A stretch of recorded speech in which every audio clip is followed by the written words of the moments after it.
Ladies and gentlemen, today we have a wonderful show planned for you to see.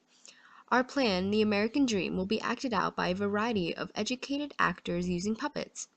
If you do not know that this is a puppet show and puppets freak you out, this would be the time to exit your seats. Otherwise, this show will capture the importance of transcendentalism, the school and prison reform, and the Second Great Awakening. These movements took place in the 19th century. The main theme of this time period and movements were individualism and self-reliance between the different groups of people. Charles G. Finney describes in the chapter that, with great things comes pain, and in order for there to be change in oppression and inequality, the nation must undergo trouble and pain. The nation did undergo disagreement and issues before they achieved the ideal American dream.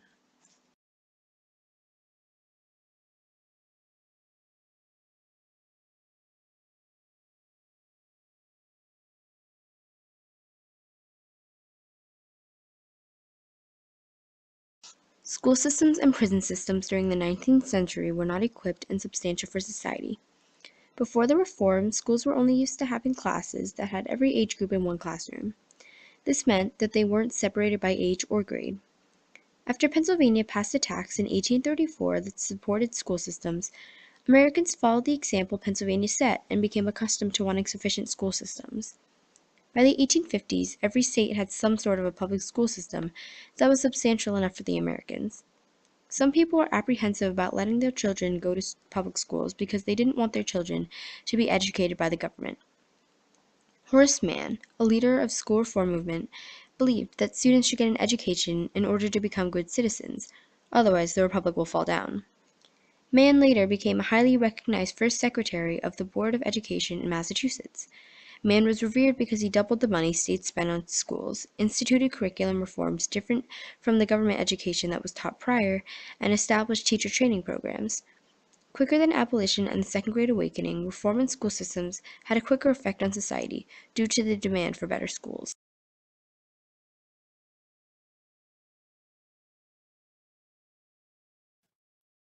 Similar to school reform, there was a demand for improving the situation in asylums and prisons.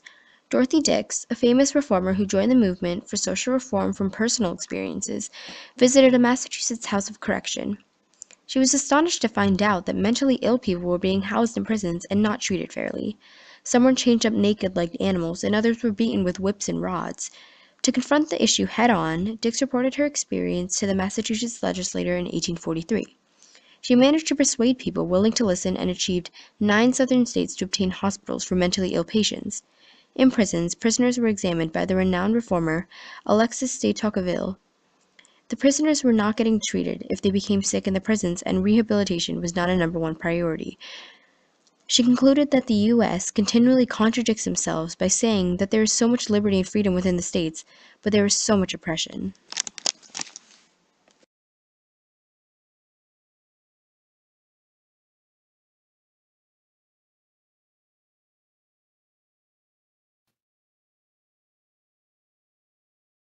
Due to westward expansion, industrial growth, and increasing immigration, the movement, the Second Awakening, became highlighted in the U.S. The Second Great Awakening was the broad religious movement that swept the United States after 1790 and continued to encourage different groups of people throughout the U.S. This movement was used to persuade the stubborn citizens of the U.S. into believing that the reform movements that included women's rights, school reforms, and abolition would benefit the country. The Second Great Awakening carried the belief that God determines one's salvation and damnation. Also, a common theme seen in the movement was the fact that they highlighted individual responsibility and the importance of improving oneself or individualism.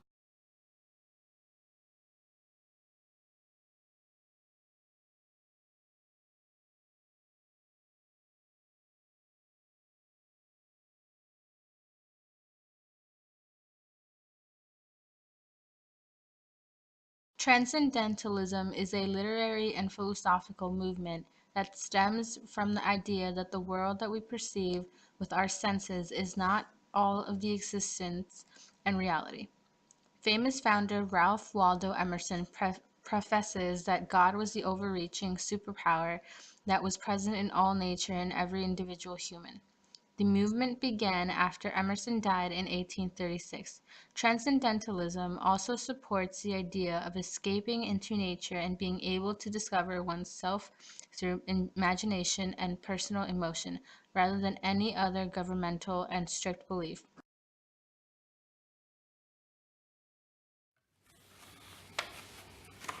Mom, I've been reading through Emerson's great literary works lately, and the idea of being one with nature just speaks to me. Since we are such a Catholic family, I know God would want me to follow my heart. Oh, honey, I thought me and your father told you to throw those books away. You need some friends and need to go out more.